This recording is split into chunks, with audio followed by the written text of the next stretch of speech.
Fala galera que se vira, tudo bem com vocês? No vídeo de hoje eu vou falar sobre o Drácula, mais precisamente sobre o Drácula de Bram Stoker, leitura de 20 anos atrás. Eu li esse livro há mais de 20 anos e eu li de novo agora esse mês, em 10 dias.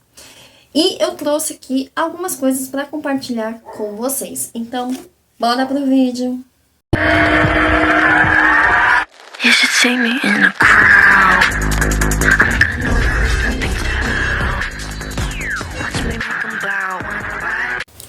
E sejam todos muito bem-vindos a este canal. Se você for novo ou nova por aqui, por favor, se inscreva neste canal, curte, comenta, compartilha e ativa o sininho de notificações que é para você saber quando que tem vídeo novo. O meu nome é Maria Cláudia e este é o canal Depois dos 30 a gente se vira. E se você já for inscrito há muito tempo aqui, então eu peço a sua ajuda para fortalecer o canal. Agora está aí o Seja Membro. Então clica aí, tem preços bem baratinho, tipo R$1,99. R$1,99 não vai te fazer falta. E tudo será usado em investimento para melhoria do canal, qualidade de câmera, de vídeo, de microfone, de cenário, enfim, de tudo. Maquiagem, eu gasto com maquiagem, eu gasto com muitas coisas para poder trazer o conteúdo aqui para vocês. Hoje eu vou falar do Drácula de Bram Stoker, não é só sobre o livro, mas uma geral. Há 20 anos eu li esse livro na capa dura, era uma edição maravilhosa, não tenho mais. E eu comprei essa aqui bem simplesinha, porque eu tava querendo muito ler de novo. E comprei com outros livros, então eu vou deixar para trazer depois. E eu quero falar, assim, algumas coisas que eu notei, porque quando a gente lê, quando a gente é muito jovem e lê, a gente tem uma visão de mundo tão diferente, e quando você lê depois, parece até que é outro livro, mas na verdade não é outro livro, é você que é uma outra pessoa, né? O livro do Drácula de Bram Stoker é um romance gótico escrito em 1897. A obra conta com a história do Conde Drácula, um vampiro que procura expandir sua influência em Londres. O protagonista, Jonathan Harker, viaja para a Transilvânia para negociar uma venda de terra com o Drácula, mas acaba sendo preso na fortaleza do Conde. Lá, ele descobre a verdadeira natureza do Conde e escapa, mas é gravemente ferido. O livro, gente, ele foi um sucesso de vendas quando foi publicado e tem sido amplamente adaptado para teatro, cinema e televisão. É considerado um clássico da literatura gótica, uma das obras mais influentes da cultura popular moderna. Esse livro praticamente mudou o mundo, né? A figura de Drácula é frequentemente associada ao vampirismo e se tornou símbolo da mitologia popular. Além de ser uma história de terror, Drácula também é uma reflexão sobre a natureza humana e o lado sombrio da sociedade. O livro apresenta personagens complexos, conflitos internos que exploram questões éticas e morais. A escrita de Stoker é sombria e a atmosfera é intensa, criando uma tensão constante ao longo da história. A gente vai lendo e vai mergulhando na história, você nem vê o tempo passar, é aquela leitura dinâmica que você lê assim rapidinho. Drácula é uma obra muito clássica, ela traz um pouco da sociedade londrina daquela época. O livro, ele explora temas como o amor, a fé e a luta contra o mal. Apresenta personagens complexos e conflitos internos. Essa aqui é uma escrita muito intensa, é uma atmosfera bem sombria, que é a marca registrada da obra.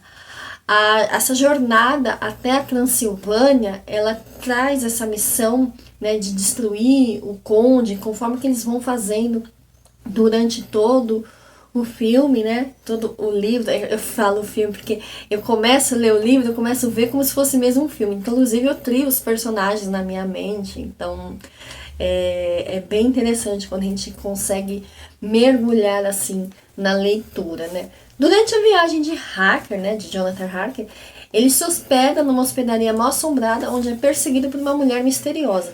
Para mim, essa mulher misteriosa estava o tempo todo querendo ajudá-la. né? Inclusive, ela dá um crucifixo para ele, né? Além disso, quando ele chega até o castelo do conde, ele é muito bem recebido pelo conde. O conde é muito amigável, né? E muito simpático, né? Mas não demora muito para ele perceber que ele está sendo vítima, né? Que ele está preso naquele castelo, né? E que ele está sozinho, porque tem um momento que o conde, né? Cadê os empregados do castelo? O conde que faz o café da manhã, o conde que deixa comida. E ele nunca come junto com o Jonathan. Então ele já começa a achar estranho, ele nunca come, né? Ele não vê os criados, então ele descobre que é o próprio conde que arruma o quarto, né? Tem aquele momento, aquela cena que ele vai fazer a barba e ele tá com o espelhinho que ele trouxe. E aí o conde chega atrás dele, ele não vê porque ele não tem o reflexo no espelho, e ele fica muito bravo, o conde quebra o espelho dele, enfim. Mas uma personagem muito importante nessa história é a Mina Harker, né? Vamos falar dela também. A noiva dele, a noiva de Jonathan Harker, é a Mina Harker, uma jovem inteligente, corajosa que trabalha como governanta. Ela é descrita como uma mulher forte e dedicada. Seu relacionamento com Jonathan é retratado com um amor verdadeiro. E ela também é retratada como uma mulher decidida, corajosa e disposta a enfrentar qualquer desafio para proteger aqueles que ela ama. Gente, é uma mulher guerreira. Eu acho ela uma personagem muito forte. Inclusive, depois eu vou falar umas coisas que eu observei, numa coisa que eu não tinha observado na primeira vez que eu li. Ela é vista o tempo todo como uma figura importante na trama do livro, representando a força e a determinação da mulher do século XIX. Ao longo da história, Mina também é retratada como sendo ameaçada pelo Conde Drácula o tempo todo, enfrentando desafios sombrios e aterradores, mas sempre encontrando uma maneira de superar as dificuldades. Ela é uma personagem central na história de Drácula e sua jornada para proteger o seu noivo e derrotar o conde. É um elemento importante na construção da trama, né? É uma trama sombria o tempo todo e a gente fica ansioso para as coisas acontecerem, né? A gente fica vendo. O personagem de Helm Van Helsing. Gente, Van Helsing vem aqui nesse livro, é um grande personagem que até teve filmes, enfim. É aqui que você vai conhecer esse personagem importantíssimo no livro do Drácula. Ele é retratado como um médico e estudioso da ciência, com amplo conhecimento sobre criaturas sobrenaturais e vampirismo, numa época que ciência não conversava com o sobrenatural. Van Helsing se junta a Jonathan Harker e a outros personagens na luta contra o Conde Drácula, quando é chamado para examinar uma jovem que foi mordida por um vampiro. Ele logo descobre que o vampiro, na verdade, é o próprio Drácula, e essa jovem é a Lucy. É uma personagem que eu não sou muito fã, mas é uma coisa muito pessoal minha. Eu acho ela muito mimizenta, né? Desde o começo, mas ela é amiga da Mina, enfim. Mas aí já é uma visão minha pessoal da personagem, né? Em resumo, Van Helsing é um personagem importante no livro do Drácula, né? Ele traz, digamos, a liga, né? Porque é ele sendo médico, vendo que as coisas são sobrenaturais, né? São coisas que a medicina não poderia explicar, como por exemplo, eles fazem transfusão de sangue na Lucy e mesmo assim ela simplesmente vai perdendo sangue. Para onde vai esse sangue? Tem a marca no pescoço e as coisas que ele vai fazendo vai muito mais além do que da medicina. E quem matou o Conde Drácula? No livro do Drácula, ele finalmente é derrotado e morto por um grupo de personagens, né, dos personagens liderados por Jonathan e Van Helsing. Juntos, eles perseguem Drácula até a fortaleza da Transilvânia, onde enfrentam o vampiro em uma batalha épica. Essa batalha, no final do livro, se você não lê com atenção, você perde, né? Você se perde, tem que ler de novo. Ao longo da jornada, eles aprendem as fraquezas do vampiro, desenvolvem um plano para derrotá-lo, e no final eles conseguem atravessar as defesas de Drácula e chegar até ele, onde o confrontam e o matam. Então, no livro, como que Drácula virou um vampiro? Na história de Drácula, a transformação dele, né, do próprio Drácula em um vampiro, é retratado como um resultado de escolher, né? Foi como se fosse uma escolha, né? Porque ele aderiu a uma prática sombria, né? Maligna, conhecida como vampirismo. Ele é retratado como um homem desesperado e insaciável, disposto a qualquer coisa para proteger a sua longevidade, para prolongar o seu poder, né? A questão ali toda é poder, né? E na história ele é mordido por um vampiro durante uma batalha, né? E ele acabou escolhendo abandonar a humanidade e se tornar um vampiro também. E ele passa a ter poderes sobrenaturais, como a capacidade de se transformar em morcegos, em névoas, a habilidade de controlar a mente das pessoas. Então, assim, é muito interessante quando você vê, quando no livro que começa aquela névoa branca, você já sabe que é ele que está lá. E ele também é retratado como ele tem que se alimentar de sangue humano para sobreviver como sendo imortal. Então ele não é exatamente imortal, né? A menos que ele seja morto de uma forma bem específica. Ele passa a ser visto como uma ameaça sombria e perigosa, persegue vítimas para se alimentar e expandir seu poder de influência. A verdadeira história do Drácula, ela é controversa e envolve mistérios e lendas. A figura conhecida como Conde Drácula é amplamente associada a Vlad III, o príncipe da Valáquia, também conhecido como Vlad o Empalador. Vlad III governou a Valáquia, atual Romênia, no século XV e foi conhecido por tamanha crueldade e violência. Esse seria o Drácula da vida real, né? No entanto, é importante lembrar que muitas das histórias e lendas associadas a Vlad III, né, foram um pouco ampliadas, né?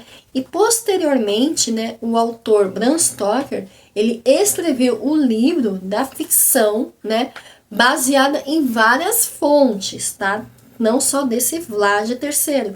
Ele incluiu lendas, folclore, histórias verdadeiras e a sua imaginação. Então tem um pouco da crueldade do Vlad III, junto com as lendas que vieram após a sua morte eu falei morte. No seu arrasta para cima. Você falou 2 vezes. Falei 2 vezes.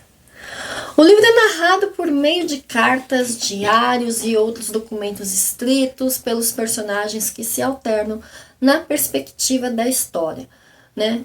Então, assim, é um livro que para algumas pessoas ele não é um livro corrido, né? Não é um livro linear, é um livro que você vai lendo cartas, que você vai lendo diário, e aí você vai somando a história, tem data, tudo. Então a mesma coisa que está acontecendo aqui, né, que a Mina está escrevendo o que está acontecendo aqui, o Jonathan está escrevendo o que está acontecendo com ele, e aí depois você meio que junta as histórias. Então, para algumas pessoas podem não gostar desse ritmo de leitura, mas eu acho um ritmo de leitura bem interessante, porque o livro, ele não é narrado numa única pessoa. Então tem hora que quem está narrando é o Jonathan, tem hora que é a Mina que está narrando, tem hora que é o médico, né, o médico que observa aquele paciente esquizofrênico, né, e tem hora que a própria Lucy, ela tá narrando a história. Então ele é um livro de vários pontos de vista. Então você tem assim vários pontos de vista para uma mesma história. E eu acho que isso é o que torna muito interessante, né, toda essa narrativa, né, porque tudo vai se encaixando. Tem momentos que você vai ler notícias de jornais lá, dos navios, né, que estavam sofrendo os ataques, que as pessoas não entendiam o que era, mas eram bem assustadores. Por que você deve ler Drácula, mesmo tendo colocado tantos spoilers aqui? Primeiro que é um livro muito antigo, de 1897, então não tem sentido falar que eu tô dando spoiler. Mas por que ler Drácula? Drácula, ele é considerado o clássico do terror. É uma leitura muito importante devido à sua inovação, suspense e medo. Ele tem personagens complexos, eles têm temas universais, ele influenciou a cultura popular no modo geral. Ele é amplamente acreditado como sendo um dos primeiros livros a apresentar o mito moderno do vampirismo. Então, assim, para quem curte literatura gótica, é um livro praticamente obrigatório. A escrita de Stoker é hábil em criar tensão, suspense, fazendo com que o leitor experimente o medo, a pressão ao longo da história. Além disso, os personagens são ricos, são complexos, eles oferecem uma variedade de perspectiva e emoções para o leitor. O livro aborda temas universais o tempo todo, como por exemplo o mal versus o bem versus o mal, o amor, a coragem, a luta contra o medo, o amor, né? E isso influenciou muito séries, filmes, jogos, né? Como não falar dos jogos, como esse livro influenciou o mundo. Esse é um resumo bem simples do livro, né? Por que você deve ler?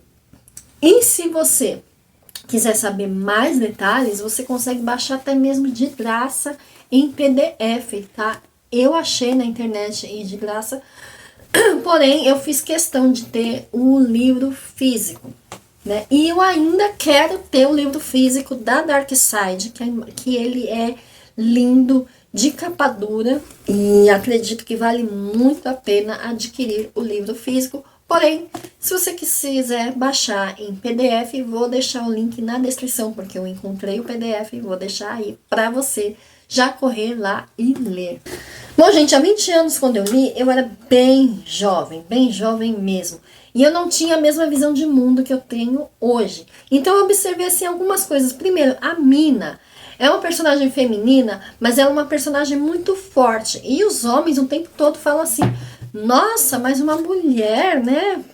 Eles ficavam impressionados com o fato de uma mulher ser inteligente, como se a mulher ela não tivesse capacidade de ser inteligente. Isso é uma coisa que eu não notei naquela época. Outra coisa que eu não notei naquela época é que tem um momento que o Drácula entra na casa da Lucy, ataca a Lucy e a mãe dela falece de infarto. O que acontece? As empregadas, elas ficam apavoradas e aí elas desmaiam com alguma coisa que o Drácula fez com elas e ninguém tem empatia com as empregadas. Tipo assim, brigam com elas, né? Eles chegam de manhã, brigam com elas para que elas levantem-se e vão cuidar da Lucy, que estava doente, que estava isso, aquilo. Aquilo me chocou um pouco. Eu falei, nossa. Mas era uma visão muito comum daquela época, né? Não é muito diferente de hoje, né? Mas é isso. Muito obrigada por assistir até aqui. Me diz nos comentários se você já leu esse livro e se você pretende ler agora que eu falei dele para vocês. Então, assim, eu ficaria muito feliz de saber que estou incentivando outras pessoas a lerem. É muito importante o hábito de leitura. Então, muito obrigada por ter assistido até aqui. Vou ler outros livros. Vamos ver como é que vai ser a reação do público. Se o público vai assistir esse vídeo, se vai interagir, se vai curtir, se vai compartilhar. Porque eu comprei vários clássicos da literatura gótica. E comprei também o Lady Killers. Então, assim, para eu trazer mais sobre esses livros, né? Mais histórias, mais conteúdo, eu preciso saber se vocês querem que, de fato, eu os traga, né? Aí só vai depender de vocês. Falou? Um beijo. Muito obrigada e até o próximo vídeo. Tchau!